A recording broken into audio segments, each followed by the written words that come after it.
Welcome to the Martin Bailey Photography Podcast. It's July 25, 2016, and this is episode 533.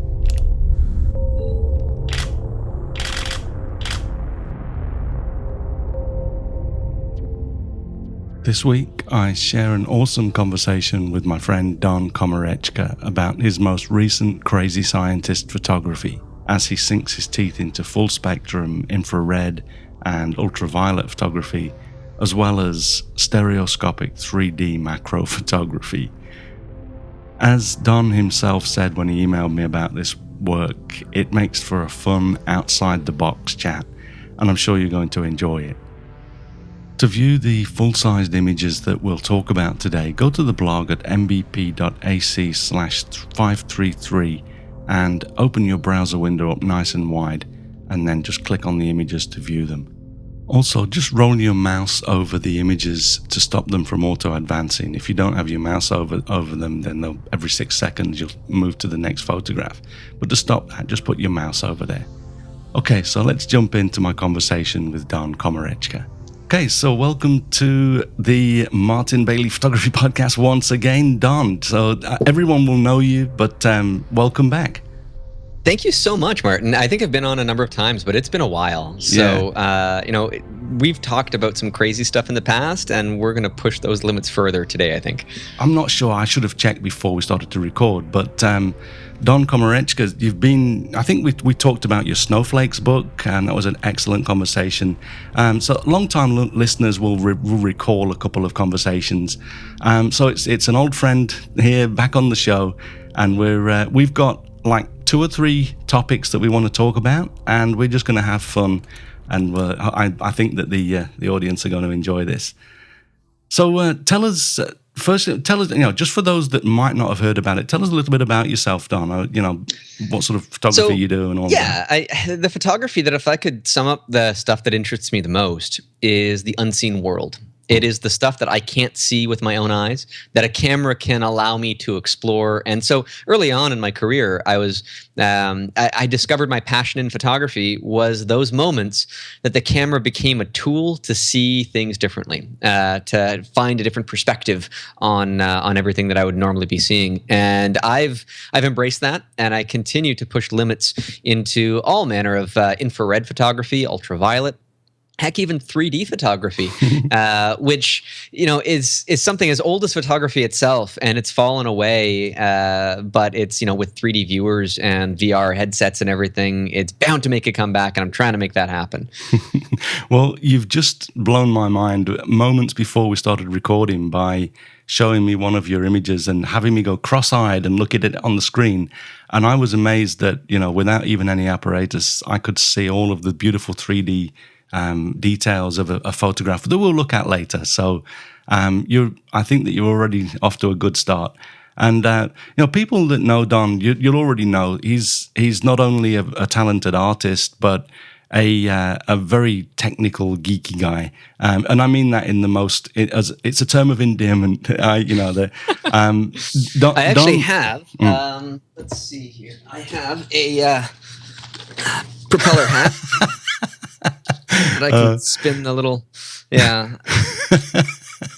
So good thing we're not recording video here, Martin. Yeah. Or are we? I'm not, but okay, good. So now the thing is that Don, as he just explained about himself, he tends to sort of get into a certain area of photography, and then he becomes, within a relatively short amount of time, he becomes one of the experts in that field.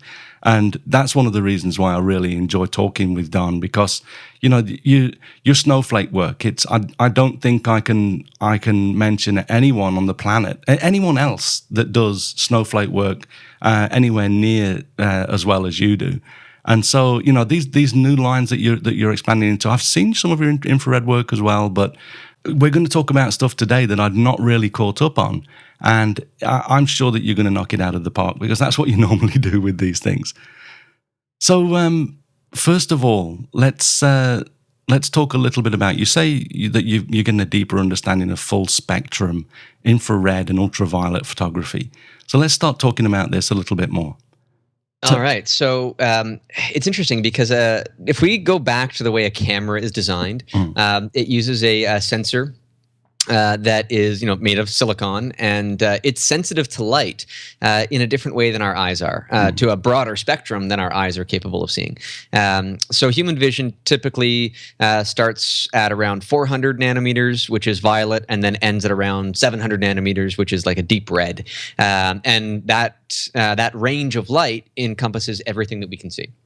But a camera, in its native form, can see beyond that. It can see into the ultraviolet and into the infrared.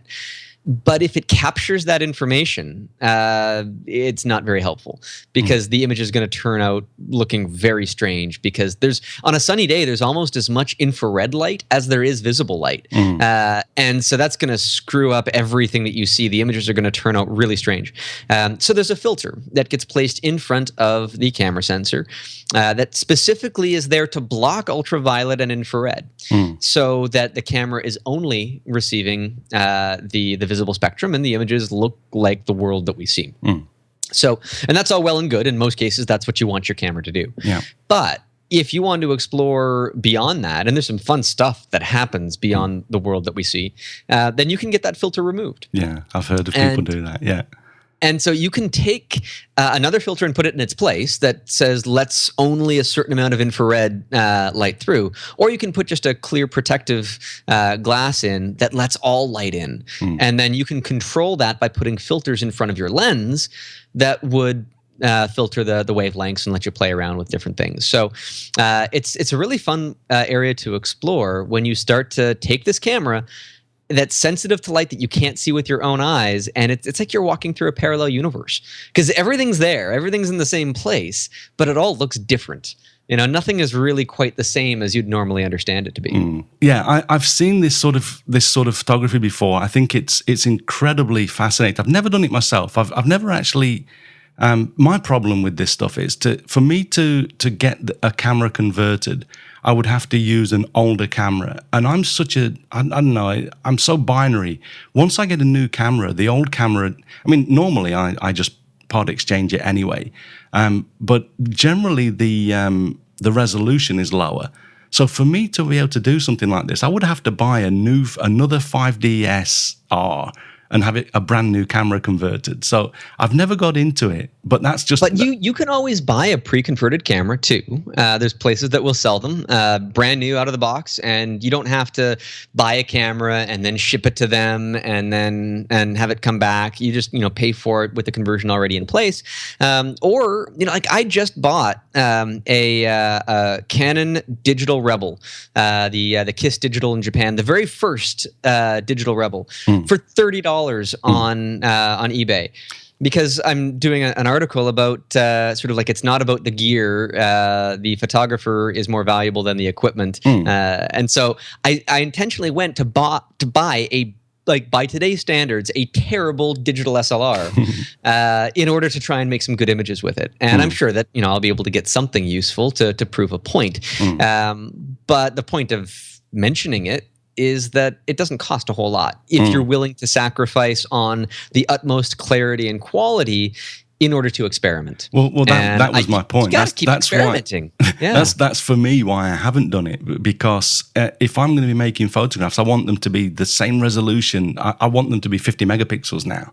So that's my point, because that's just me. I think that I really respect the fact that you're doing this. And what I want to do is I'm going to actually, let's take a look at one of the photos that can explain this a little bit more, so that the audience can relate to what we're talking about. So the first one that you sent me, that's an infrared, you said. Well, let's talk about 4307, which is it's a wonderful infrared daylight scene. Yeah. And this image is taken with a fisheye lens. Yeah. So it's got a 180-degree field of view, which I like, again, unique perspectives on things. Yeah. But what's interesting here is that all of the foliage on anything that produces photosynthesis, regardless of what color it is, like a purple maple tree or a green one, all of their leaves reflect almost all infrared light. So that makes them glow in infrared. And it's really fun to see this because now these trees are just like so vibrant, almost like they're covered with snow or frost. It looks like a winter scene with hoarfrost all over the. But just to clarify, these are green leaves, right? It's a green scene, right? It is a green scene, but it is not that green just turns white. Right. It's not like this has nothing to do with the visible spectrum. Yeah. The light collected in the visible spectrum is not being used in this image at all. So it does kind of play by a different rule book. The skies in infrared light are often very, very dark. As you could imagine, the normal color of the sky that we see, blue, is in the exact opposite end to red and infrared thereby. So the skies end up being quite dark. And that creates these really high contrast outlines along those trees. And it defines shapes and lines in an image with a level of almost magical contrast that you just can't get any other way. Yeah. My visual senses, the moment I looked at this, are thinking, oh, look at that beautiful hoarfrost scene. It doesn't even look to me like an infrared photo. But then, the fact that you can shoot this in a totally different season, it's opening up creative streams for you that wouldn't really be there unless you were doing this infrared stuff. Yeah, and to push that farther, infrared photography, especially because the sky gets so dark. Clouds, if you have clouds in the sky, they reflect a lot of infrared light because on a cloudy day, it's less hot, right? They're all being reflected away. So those clouds, you have far higher contrast in any skyline with clouds in it than you would ever have in visible light. If you've got like a very hazy, not necessarily distorted, but very low contrast horizon line, and there are some clouds, but you can't make out much detail, if that same image is done in infrared, it just pops at you. That would be like image, 9817 in that list. And there's sort of like old barn structures and grass, and the skies are just like magnetic almost. I don't know if that word even applies, but there's just something beyond what you could normally perceive. And you might be able to get there by editing a regular picture to get a similar effect. You could probably push it, but in infrared, it's there. It's staring you in the face. Right. And it's fun because sometimes I'll take this infrared camera around with me because you use live view on it because otherwise you can't really see where the compositions are going to be because the lines are going to be different. The ones that jump out at you aren't the same as that you see visually. That's interesting. So I use live view to compose, but I'm like walking around with live view in front of me, like a total dork, just looking at the world like this is my window to that parallel universe. But there's also, there's two really important reasons why you would need to use live view. One of them is that infrared light will focus at a different point than visible light does. And on some lenses, the Canon L series lenses will typically have like a little red dot on the focusing window, or if it's a zoom lens, you'll have a few little red lines on them. Those are infrared offset markers that will tell you how far to shift the focus on the lens. But if you're using live view, you don't have to do that. You can just use the LCD screen to get your focus properly. And the exposure meter in the camera, that's normally viewable when the viewfinder is active, like it's collecting its own light to figure out the exposure at the same time. It's working with the visible light numbers, and in daylight they might be about equal, but not in every scenario. So if you want a proper exposure and proper focus and proper composition, then live view ends up being one of those things to help you quite a bit. It takes a lot of the frustration away. That's really interesting. I'd never really considered that. I use live view a lot in my regular photography, but it wouldn't for me be that big a change. But I'd not really considered that. So I'm sure that's going to be very helpful for anyone that wants to get into this sort of photography. But the barn shot, it's beautiful. It's amazing how the wood and the foreground is just such a different color. I'm glad you mentioned color because the color in these infrared images are fake. Oh, okay. These colors don't exist. They don't. Right? Okay. Sure. So what are you doing there? So these wavelengths of light, they do have color that, like if you were to say take a 720 nanometer wavelength of light, it has a number that can be associated to it, but no color that can be associated to it. So if you sway your white balance around, you can remap those colors back into the visible spectrum.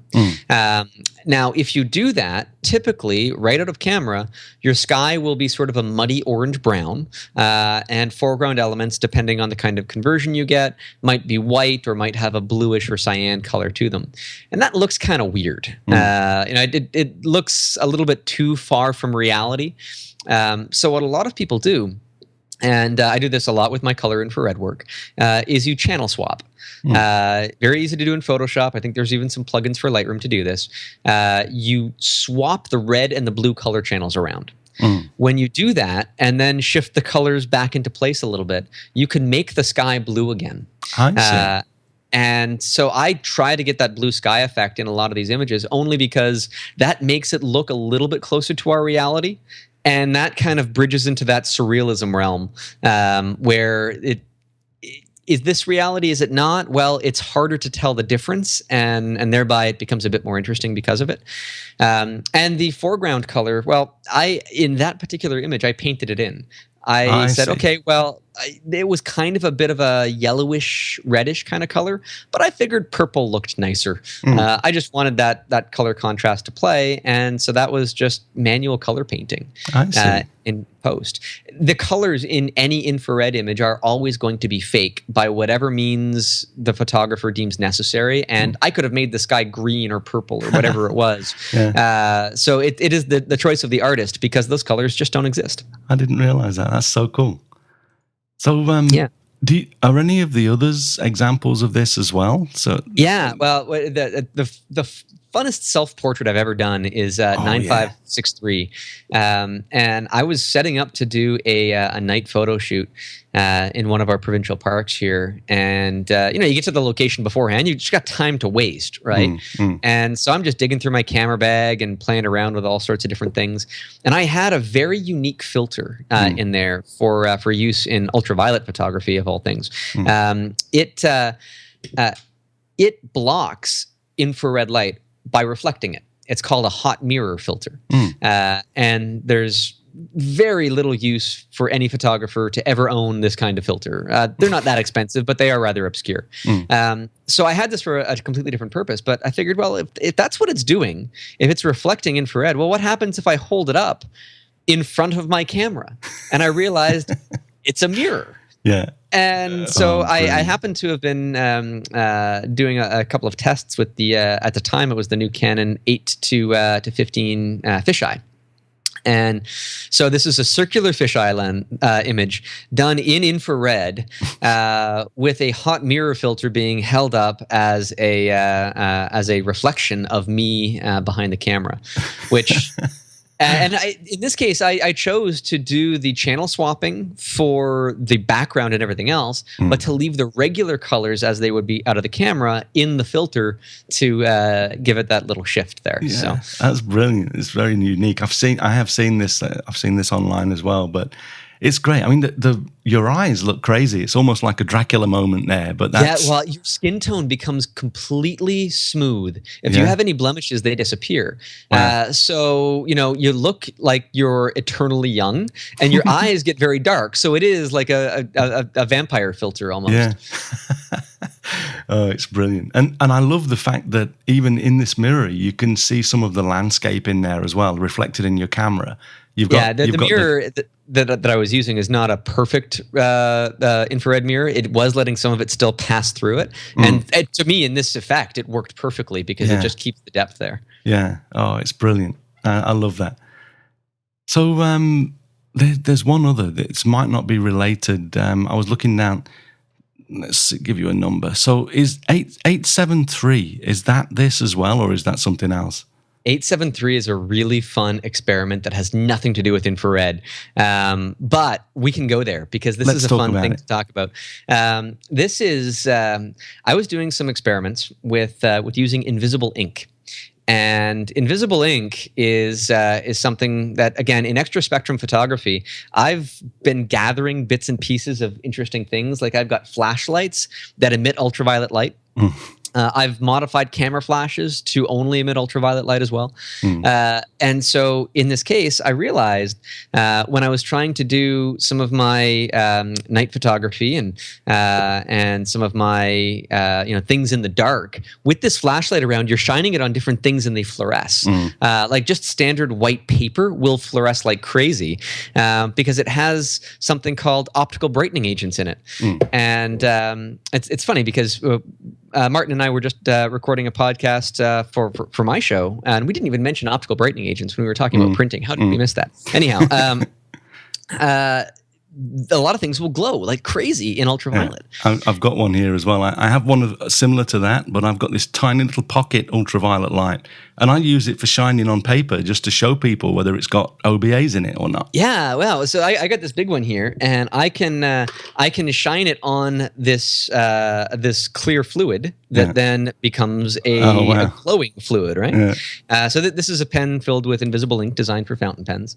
You can buy the stuff by the bottle, and so these experiments were trying to use invisible ink as a light source. Because if the image is illuminated only with ultraviolet light, that means that the camera can't see ultraviolet light. Your regular camera cannot detect it.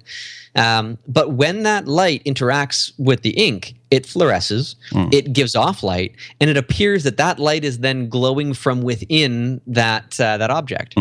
So this image is a Gerbera daisy, and I've placed with a hypodermic needle a droplet of invisible ink right in the center of that. And there are other droplets that were sprayed around from a spray bottle. Oh, wow. So yeah. I mean, it almost looks like astrophotography, like a night sky, but you know, they look like stars everywhere, right? I mean, it's well, what was it Men in Black where they had the ring or something with this tiny galaxy in there? You know what? It reminded me exactly like that. The title for the image is A Universe Born. Exactly. Yeah.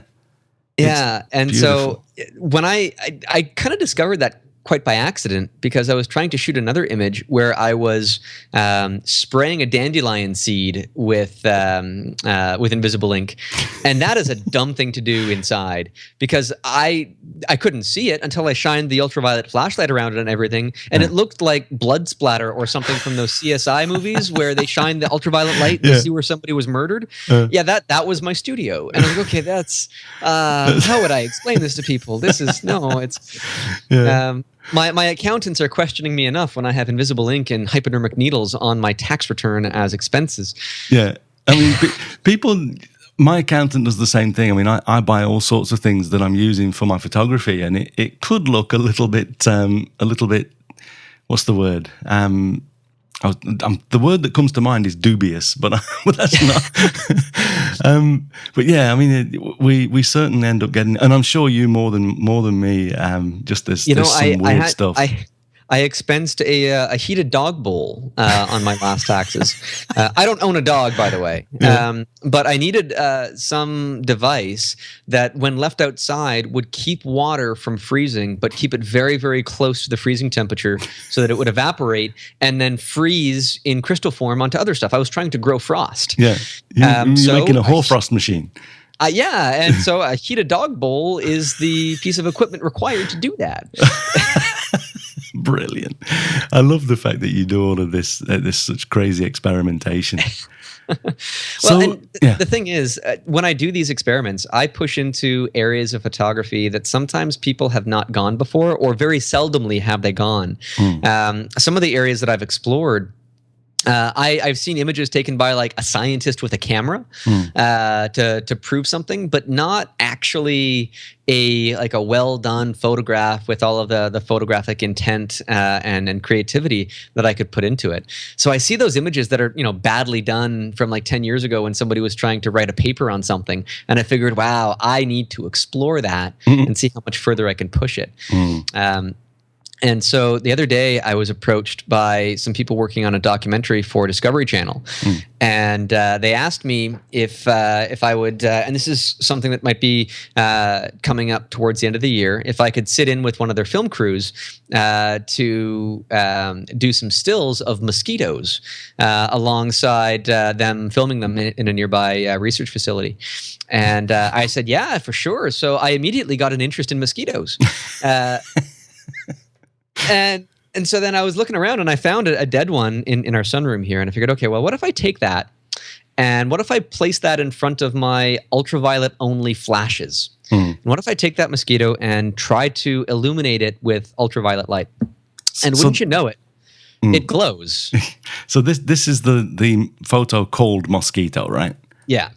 I'll embed this in the podcast as well. So because that's beautiful. You can tell this one's dead because the eyes are kind of caved in a little bit.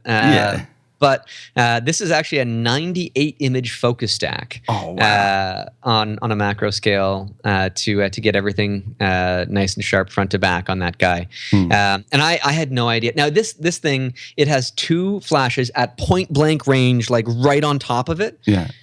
At full power, and then the camera is still at some crazy ISO 4000.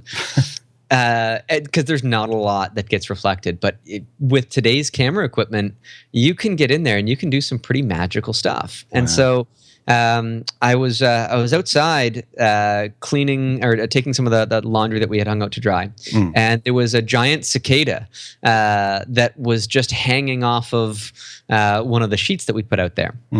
So I brought him into my studio. They're relatively docile creatures. They'll sit in one place like a walking stick or a praying mantis for a little while, and you can kind of place them. A walking stick? Have you ever seen a walking stick insect? No, I've never. I thought you were just making a joke. Is there an insect called a walking stick insect? There is an insect called a walking stick. Type that into Google if you get a chance. They are really bizarre creatures as well. They're quite huge, actually. Wow. They're designed to mimic a stick, and thereby they'll stay perfectly posed in a stick position as a defense mechanism. Wow. But so cicadas, they're relatively docile, and so I set it on a filter that is designed for infrared photography. It's a very deep filter. It's a 900 nanometer filter. And by the nature of how they created it, it also reflects light, visible light anyhow. And I figured, well, it would probably reflect ultraviolet light if that's the case. And so I set this cicada down on that, and in the visible spectrum, that guy is interesting. This image won't win any awards, and it won't keep my interest for very long. It's more documentary than anything. But then when I beam in those ultraviolet lights on this guy, I had no clue that its wings would glow brightly, looking like, I don't know, some sci-fi architecture mixed with Cinderella's dress. I'm not sure, but it becomes magical. This again, it's just incredibly beautiful. Like you say, the wings are glowing. The eyes as well. The fact that the eyes just seem to be popping out there. And then once those images of that cicada were made, out it goes outside to parts unknown. It's funny though, because I worry that I might cross a line for some of this stuff. And so it's hard to decide where the line is until you've crossed it. And I didn't send you this other image because I don't really want to be sharing it too much, because I think I did cross the line with it. But I had seen a kid science experiment before, and it's where you feed ants, ghost ants or ants with a relatively transparent gaster. That's their butt. And you feed them multicolored, like food-colored water, sugar water, and they eat it up, and then their butt turns red or blue or green or whatever food coloring you had given it to it. So I thought, well, what happens if I feed an ant invisible ink? And then take pictures of it with these ultraviolet flashes. And it was cool. But then I got to thinking, if I'm doing this for science, then I think that's acceptable. If I'm feeding foreign liquids to insects for my art, I think that crosses the line. Well, is it toxic? Do you know? I mean, I tried to do a test. I put a few ants in a container, one being fed sugar water, and another one, or two ants in each. The other container contained the invisible ink sugar water, and in 24 hours, one ant in each jar was dead. The other one was alive. So inconclusive. I don't know. It doesn't look like they would hurt them. And to be honest, scientists will use tracers, which are usually color agents in insects and animals that they're trying to research the generations and sort of the family tree of how they interact. Some of those tracers are UV fluorescent, and these insects survive their lives perfectly fine with those in there. So. I did try to feed flowers invisible ink as well. Which was interesting because if you go to the supermarket or the flower store, particularly around Mother's Day or Valentine's Day, they'll have these rainbow roses where they've cut the stem of the rose into 4 quadrants. And then they feed each quadrant a different colored dye, and it makes all the petals at the top of the flower into a rainbow color. So I figured, well, what if I feed a flower invisible ink? Will it glow? And yes, it does. And then quickly dies because the invisible ink is not compatible with whatever structures are in there. So as soon as it starts to spread out, then the flower doesn't function anymore. You're like a mad scientist. This kills me. But they're easy experiments to do. You just have to kind of think outside the box. And so they become engineering challenges before they become photographic ones. But that's part of the fun for me. So long as the result is enjoyable as some otherworldly experience in photography. And I think that I'm able to hit the mark sometimes. Yeah. And there's a lot of near misses where it's like, that's cool, but that really doesn't work. Like there's one image in here that I got to do more experimenting with, and I've got all the gear now to do it. It's 9933. It's an ultraviolet image of a dandelion. And what's interesting is a lot of flowers have patterns in them that you can't see with your own eyes because those patterns are only visible in ultraviolet light. Insects can see them because many insects can see ultraviolet. So dandelions, which are a solid yellow flower, in ultraviolet, they have a dark center, almost like a bullseye, to guide insects in, or I'm not sure exactly how it works, but it appears differently. And so that was sort of a proof of concept image. And so now I've got, I converted a Canon 1DX to full spectrum photography, and I've got the proper filters to put in front of it to do ultraviolet work to a greater degree. And I was walking around again with my camera, pointing at all of the flowers. Lilies have very, very dark centers. And there's some other flowers that have completely hidden patterns, some lines in them that we can't see at all. So brilliant. Yeah, it's an adventure. It really is an adventure. And absolutely. And an experience too, because it's not only just creating these, it's sitting back and saying, okay, what is this? How have what am I doing to figure this out? And then how can I kind of enhance that? How can I see things differently? Before we move on, if this is another one that's in the same category, can we talk a little bit about 0276? This is the first one I think that I did a huge exclamation. This just blows my mind. I love this photograph.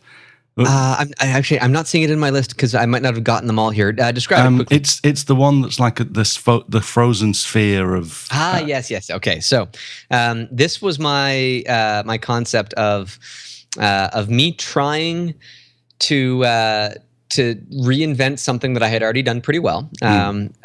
I have done a lot of photography of freezing soap bubbles. In fact, some of that footage has just recently been featured in a BBC documentary episode of The Forces of Nature. And that footage is in the title card of that documentary. I am honored and thrilled for that. And a lot of the footage gets used throughout. But during those experiments, I wanted to push things further.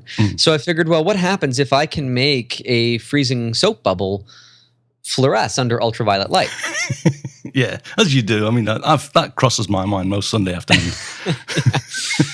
So I tried a number of different things. It's just out of reach here, but I bought a pigment, some powder that will fluoresce under ultraviolet. But unfortunately, it's not water soluble. So when I tried to mix it, it wasn't staying in the crystal form, and that was a bit of a failure. That's actually when I discovered the fountain pen invisible ink as a potential solution for this. Mix that instead of water with soap and some white corn syrup, which is a standard bubble mixture for these freezing soap bubbles, and then lit it with the ultraviolet flash, and it looks like it's like some sort of alien egg that's hatching, or I'm not even sure how to describe it, but it's glowing as if it is the light source, because you don't see the light source that's coming from the flash. You only see it once it reflects off of the object. Yeah. This is just totally beautiful. Okay, so the other thing that you're experimenting with at the moment is stereoscopic 3D macro photography. And this is almost like as you do. I mean, this is almost a it's like a tongue twister to just even say it. But tell us a little bit about this. I mean, first of all, before I forget, say anything, I want you to describe the moment that you first saw it in 3D. What were the words that you said? Or paraphrase, or I don't remember the exact words, but it was like, "Oh my God!" And look at the detail. And I was so. Here's the thing. I'll put the next photograph that I'll include in this episode is a ladybird with some aphids down at the bottom there.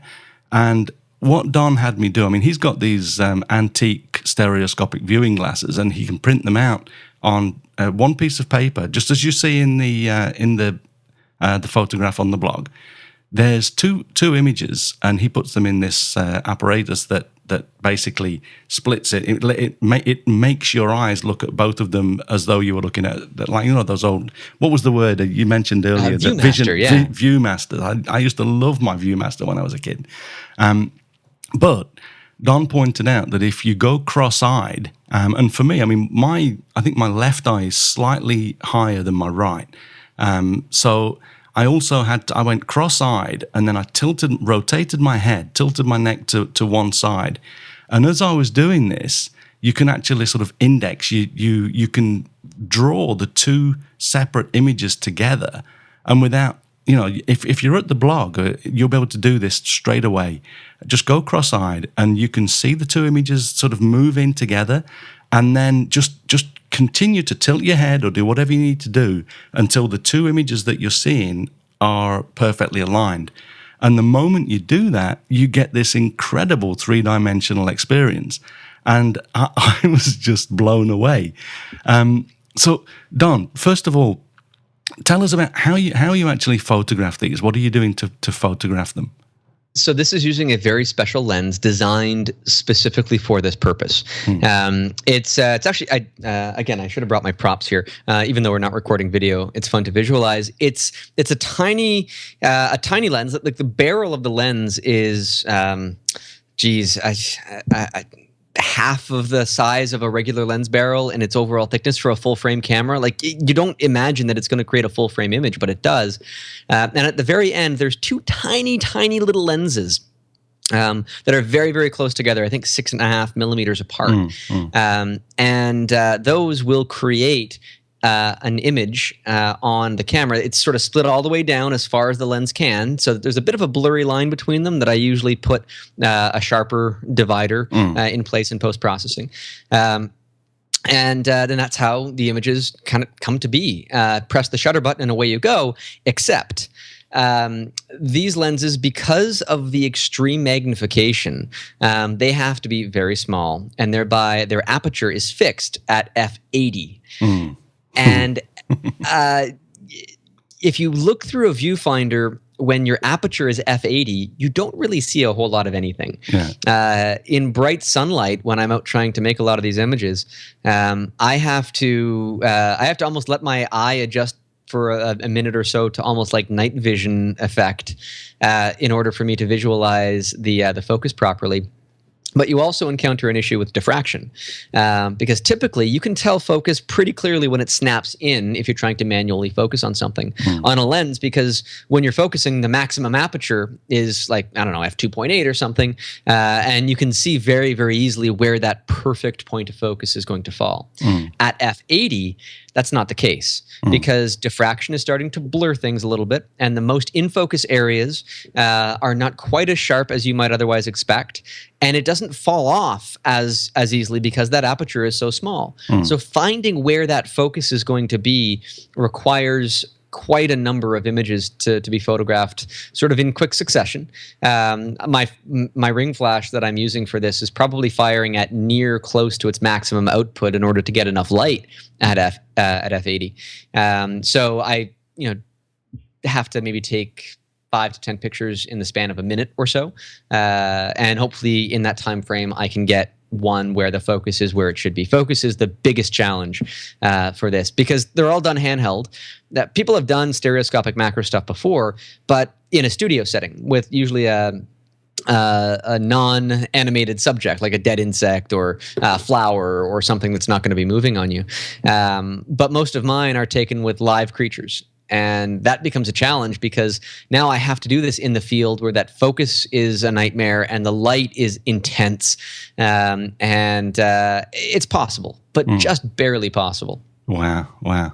You mentioned, obviously, the focus. When you look at these two images, the one image that's split into two, I can see that it doesn't look as sharp. You can definitely see that there's some diffraction there. But I was amazed. I mean, that's probably why it was such a big shock. But I was amazed that when you actually do go cross-eyed and look at them as one image, the focus is there. It's like, it's as though there was no diffraction. Maybe it's because I'm looking at it on a screen. It's relatively big. I don't know why. I mean, is there a reason for that? Do you think? I encountered the same thing, and I was shocked when I saw it too. And now, of course, the diffraction at this macro scale, you're pushing against physics. There's no other way to do it, and so you live with it. And so the first experiments that I had with this lens that I got, that's not a cheap lens, $700 or so. Wow. When it came to my door from a company in the Netherlands, of all places, that make these things by hand. De Widges, I think, is the name of them. And you might still be able to get some from them, although I think that they are an end-of-life product, because there's not a whole lot of demand for this sort of stuff. I'm trying to change that. We're talking about it, getting it some exposure. But when I was looking at the results and I crossed my eyes, I saw the same thing. And I think it has something to do with the fact that the visual input from each eye is going to be slightly different, and it has an additive effect. And so when the two combine together, you see greater detail in that area, because that detail is actually coming from two separate sources and overlapping. And I think that there's some mental process that happens to bring that about. But that for me saves it. It saves those images from the issue of diffraction. It definitely does. And it's funny because like even when there was an image, I think it was 4622, which has a bee, a honeybee in it. And this one was the very first image that I had taken and I had liked in stereoscopic 3D. And this is not cropped in any way. So in order to get the framing on this at this scale is really a difficult challenge, because the backside of the bee, like the tip of its butt, is missing in one frame, but it's completely there in the other. And one of its antenna, I think, is missing in one frame, but it's there in the other. When you do the 3D effect, you don't notice that, right? Your brain kind of fills in the gaps, and you see the whole thing properly. Wow. But in order to get a subject in focus, I'm typically looking at one side. I can't look at both at the same time. You just drive yourself crazy. So through the viewfinder, I'm looking at only typically the right side. And I now have to train myself to, on the right side, give a little bit more space on the right side of it, because the left side is going to be cut off a bit in the final image. Or vice versa. I'm confusing. I have to remind myself how it actually works. Because when you're looking through it, what happens, it's an interesting thing, is the image is recorded onto that. It hits the camera sensor where the right eye is on the right side and the left eye is on the left side, as would be normal. But then the software in the camera, as you know, what happens through refraction, things flip upside down, right? Yeah, So the camera actually flips the entire thing inverted. So that means that the left side is on the right side is on the left side, right out of camera when you're looking at it on the back of the screen, which is how you view it cross-eyed. Because when you cross your eyes, that's how you make the 3D image. Yeah. So I'm sitting there like a total goof looking at the back of my camera screen cross-eyed. And it works. And again, getting that framing right is always going to be a challenge. And but if you were to look at this with the frames in the wrong order, say if I took the reversed pair and looked at it through a stereoscope viewer, the bee's backside appears to be in front of its back leg, not behind it. And so it looks just weird and broken if you see them in the wrong pattern. Wow. So there's a lot of psychology going on when you start to explore this area of photography. And I should say, 3D photography has been around for well over a century. Yeah. I mean, like I've got stereo viewers. And these things were designed in the 1850s, I believe. This one is from the turn of the century. This 1904, I think, that I've got here. I've got one from 1901. And they're really elegant things. They're well built. The lenses in them are better than I would have expected for that vintage. And they're like $30 or $40 on eBay. Wow. I mean, they're ridiculously cheap too to start experimenting and exploring this particular area. But Martin and I always push things further. You do. You know, before we push things over the edge and wrap up, I wanted to look at there's one more here that I'd love to just take a look at the ant photograph as well. So 4973. Okay. We'll do that, but I also want to do 5505 after that as a final wrap. Okay. But the ant image was a really interesting one because it kind of goes in series with the ladybird image, because ladybirds hunt aphids, but ants protect them. Oh, wow. Because ants like to drink aphid pee. This is a really interesting phenomenon, really, because the aphids will be sucking a lot of the fluids out of plants. That's their MO in order to get valuable nutrients like nitrogen and other things like that. But those quantities are in shorter supply compared to the water and the sugars and that sort of stuff. So the aphids must extract a fair amount of this and just kind of have that as a byproduct. Aphid pee, as it were. It has a name. It's called honeydew, which sounds a lot more pleasing. Yeah. But the ants love this stuff, just like ants like sugar water, which gave me the idea for that other weird experiment. But so the ants will tend an aphid colony like they're farming them. And they'll tickle them with their antennas, and the aphids know to respond by releasing their honeydew at that time. And so you watch these ants crawling all over these aphid colonies, protecting them. The aphids give them something to eat, and the ants offer protection. It's a really nice sort of symbiotic relationship there. I didn't know that. I know that ants, they farm fungi, don't they? I think they might do that too. They grow a certain type of fungi to get something from it, I've seen a documentary about it. They're a farming insect. It's amazing, the intelligence of these creatures. It is, and so when I see this, I want to try and tell that as a story, right? And it's a difficult story to tell because aphids are not a really pretty creature. Ants aren't either, and they're usually growing on plants that are struggling because all the aphids are sucking out all the good stuff. So there's a lot stacked up against you. But when you see it in 3D, and the ant is kind of hovering on top of the aphids that are a little bit out of focus in the background. But it kind of brings those elements together. And this also introduces another element of 3D photography, where it's not just the 2D composition you have to be concerned with. The 3D composition is also important. And so you need to have 3D depth within the range that you're capturing in order to guide your eye from one part of the frame to another. And that's something that no photographer would ever have to worry about when you're shooting conventionally.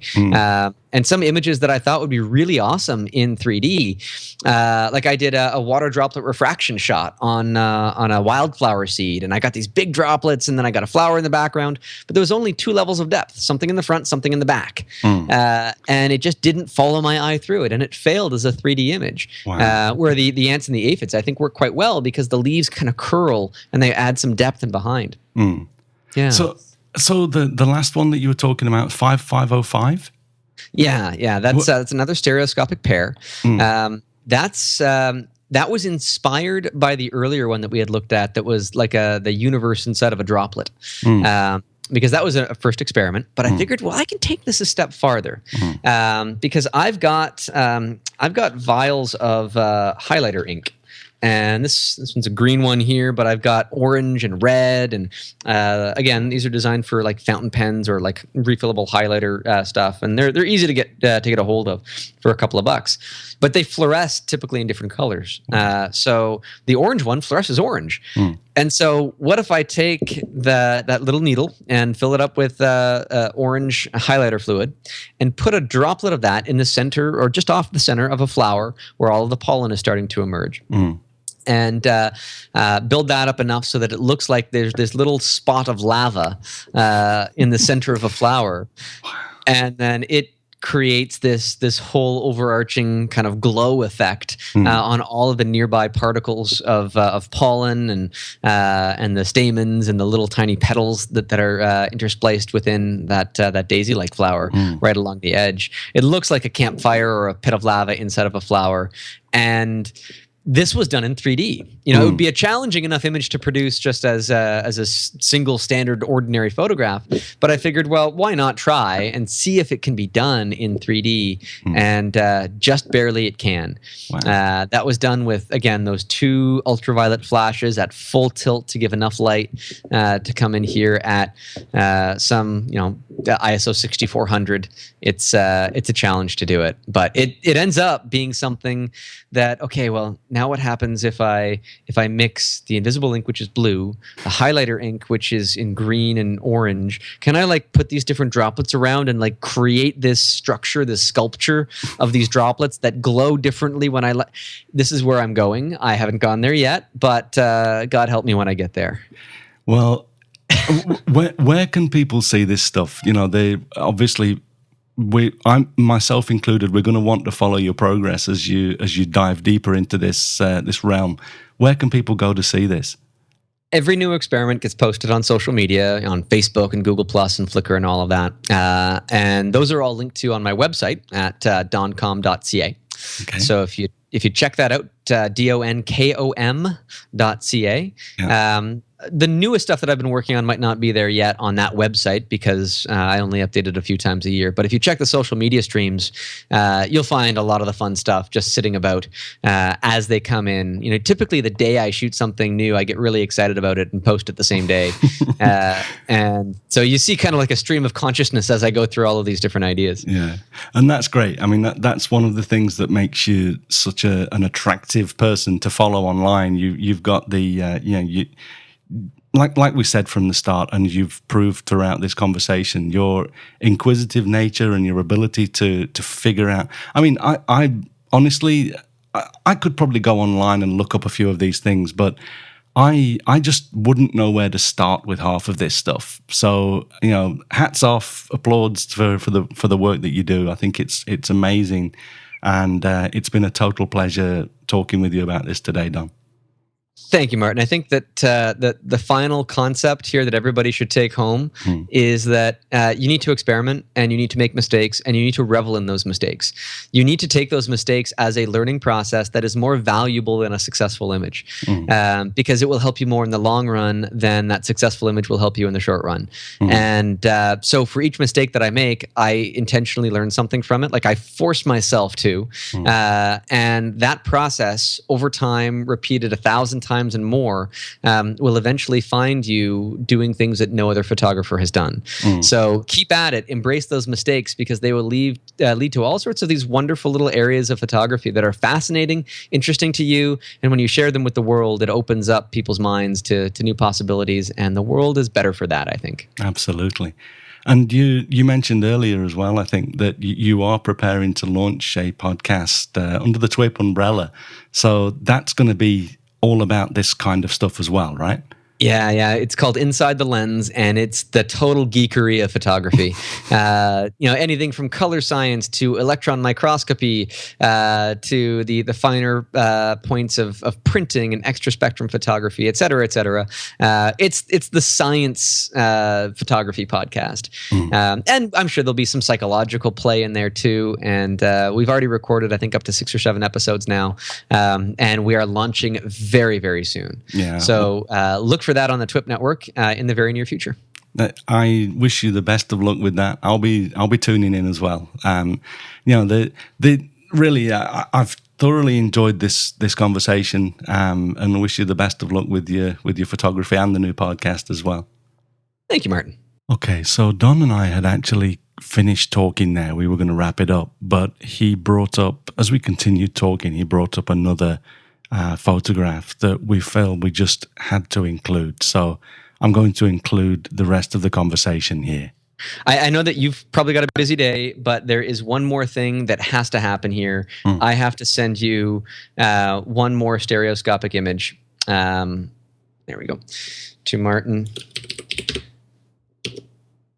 You've got an image incoming in stereoscopic 3D that, again, I think is one of the most difficult things to do, because the light, the equipment, and the technology just do not cooperate. Okay, got it. So this is the mosquito again.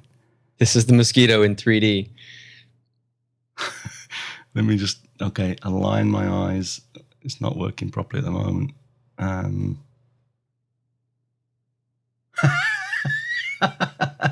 Oh, look at that. That is just insane. Isn't that fun? Yeah. So in order to do this, I had to have those flashes that I have, the 2 flashes at point blank range at 100% power. I had to completely cover up the camera from any ambient light source, put it on bulb mode, fire the flashes manually from my remote trigger, let them completely recharge, do it again and again and again and again and again and again, like 8 times, 2 flashes full power on that guy in order to get it at about half that illumination. It was boosted up in post in order to make that happen in 3D. So that I know has never been done before. Wow. Not even been attempted. And so oh, that's brilliant. I'm going to try and splice this in. Yeah, and that image was done at like some absurd ISO as well. It's like, okay, well, I mean, I'm going to have to push it to whatever crazy limits that the camera would let me. And thankfully, with the 1DX Mark II that I currently have, it does survive very well at higher ISOs. This was 3200. I did one at 6400 as well, but this one worked out better. And when you cross your eyes, the interesting thing is higher noise images, when you do that, they get a sparkle effect because the noise overlaps and thereby it doesn't work properly, and the object kind of sparkles a bit. It's kind of a neat thing. It adds to the effect for sure. Yeah. Wow. So there you go. Yeah. Well, once again, thanks, Don. I'll include this in the podcast as well, because that's just amazing. And that also takes us away from, we had 13 images at the end there, and that's unlucky. So now we've got 14. Perfect. But brilliant. Thanks once again. Thanks so much for your time today, Don, and for an excellent conversation. And in the next couple of weeks, I will be shooting the Perseid meteor shower in stereoscopic 3D. Ooh. With a different 3D lens. So. I look forward to seeing that as well. Yeah, who knows? All right, Martin. Have yourself a great day, and you we'll too. chat again soon. All right. Thanks a lot then. Bye-bye. Bye-bye. Okay, so that's the end proper this time. I hope you enjoyed that. I really did. I loved talking with Don. And do go to the blog, like I say, open up the browser really wide and just try to cross your eyes and align these photographs, the 3D ones, because once you get that effect, it really is crazy. He's doing some incredible work there. So thanks very much for listening today. If you enjoy this podcast, please share a link with your friends. And if you don't already, please subscribe in iTunes or your favorite podcast program to ensure uninterrupted delivery. If you have a moment to rate the podcast or leave us a review in iTunes as well, that helps to keep us relevant in the huge number of podcasts out there now. You can find me on Google+, Twitter, Instagram and Facebook, and links to everything that I'm up to are at martinbaileyphotography.com, so do drop by and take a look. I'll be back next week with another episode, but in the meantime, you take care and have a great week, whatever you're doing. Bye-bye.